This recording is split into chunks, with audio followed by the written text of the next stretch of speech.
नमस्कार साथियों, कैसे हैं आप सब। दलित विमर्श भाग 2 लेकर प्रस्तुत हुए हैं। भाग 1 में हमने दलित विमर्श का सामान्य सा परिचय आपके सामने प्रस्तुत किया और ये वीडियो जो हम दूसरा भाग बना रहे हैं ये भी अत्यंत आवश्यक है, इम्पोर्टेंट है।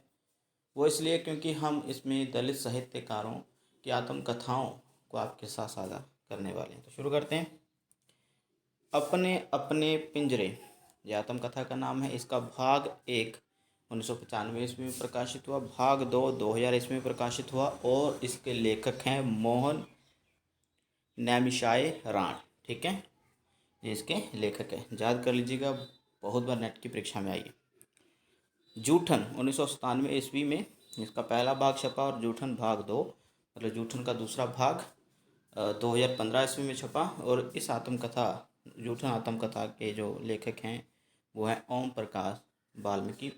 जूठन आत्मकथा को दलित साहित्य का प्रवर्तक भी कहा जाता है कि यह आत्मकथा ऐसी है जिसने दलितों के बारे में सबसे अधिक बात की है। ठीक है, खुद ओम प्रकाश वाल्मीकि के साथ जो घटनाएं घटी हैं उन्होंने इसमें रखा है, उनके जीवन में जो घटनाएं घटी। आगे साथियों, अगली आत्मकथा है तिरस्कृत। ठीक है, तिरस्कृत 2002 में छपी। और संतप्त, ये दो आत्मकथाएं उनकी मिलती हैं। संतप्त 2006 में उनकी दूसरी आत्मकथा आई और डॉक्टर सूरजपाल चौहान की लिखी हुई आत्मकथा है। आगे है नागफनी, 2007 ईस्वी में आई ये आत्मकथा है। इसके जो लेखक हैं वो है रूप नारायण सोनकर। अगला है साथियों मेरा बचपन मेरे कंधों पर, 2009 ईस्वी में आई आत्मकथा, जिसको लिखा है शिवराज सिंह बेचैन। शिवराज नहीं, शिवराज सिंह बेचैन। आगे साथियों अगली आत्मकथा जो है मेरी पत्नी और भेड़िया, 2010 में यह आत्मकथा आई। लिखी किसने है? डॉक्टर धर्मवीर ने।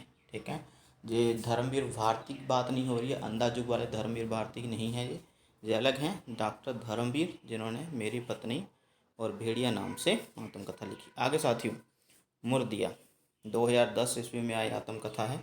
ठीक है, मुर्दिया बहुत इंपॉर्टेंट, नेट की परीक्षा में, यूजीसी नेट हिंदी की परीक्षा में ये लगी भी है। मुर्दिया 2010 में आई और इसके आगे का भाग, दो भागों में इनकी आत्मकथा छपी। पहले भाग का नाम मुर्दिया और दूसरे का मणिकर्णिका। मणिकर्णिका आत्मकथा 2014 में आई और ये दोनों ही भाग आत्मकथा के लिखे हैं डॉक्टर तुलसीराम ने। अगला है साथियों, अगली आत्मकथा शिकंजे का दर्द, 2012 ईस्वी में आत्मकथा आई और इसको लिखा है सुशीला टागोरे लेखिका ने।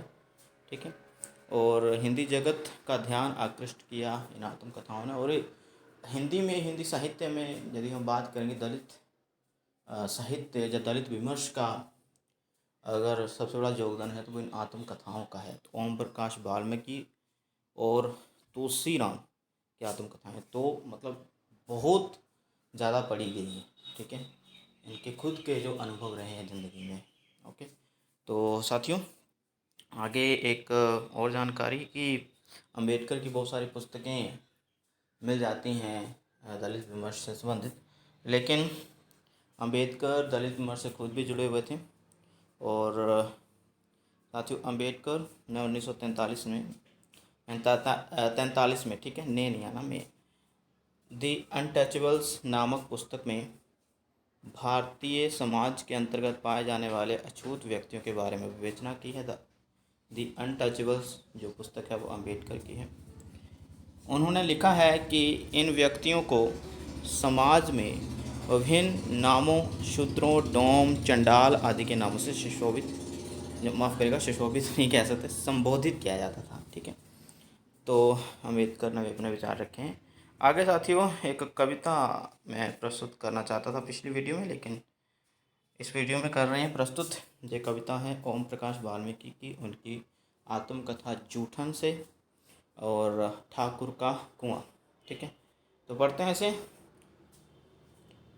चूल्हा मिट्टी का, मिट्टी तालाब की, तालाब ठाकुर का। भूख रोटी की, रोटी बाजरे की, बाजरा खेत का, खेत ठाकुर का।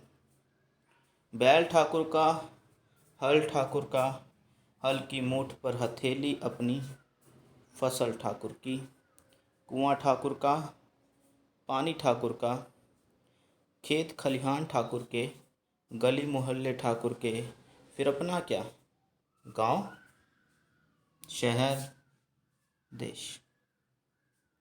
तो यह आत्मकथा से आप समझ रहे होंगे कि ओम प्रकाश वाल्मीकि किस समाज द्वारा प्रताड़ित करने की बात कर रहे हैं दलित समाज को। तो इस वीडियो में इतना ही साथियों। बाकी जो आत्मकथाएं जो आपके साथ मैंने साझा की, जो मोस्ट इम्पोर्टेंट है, इसको रट लीजिए, याद कर लीजिए, परीक्षा में तो पूछी जानी है। जैसे दलित विमर्श का कोई प्रश्न पूछा जाता, और पहले भाग में जो मैंने रचनाएं लिखवाई थी उनको भी अवश्य याद कर लीजिएगा। वही चीज़ हम आपको पढ़ा रहे हैं जो परीक्षा में आने योग्य है, जो आने की संभावना जो आ चुकी हैं। ठीक है, तो मिलते हैं अगली वीडियो में, तब तक अपना ध्यान रखिए। धन्यवाद।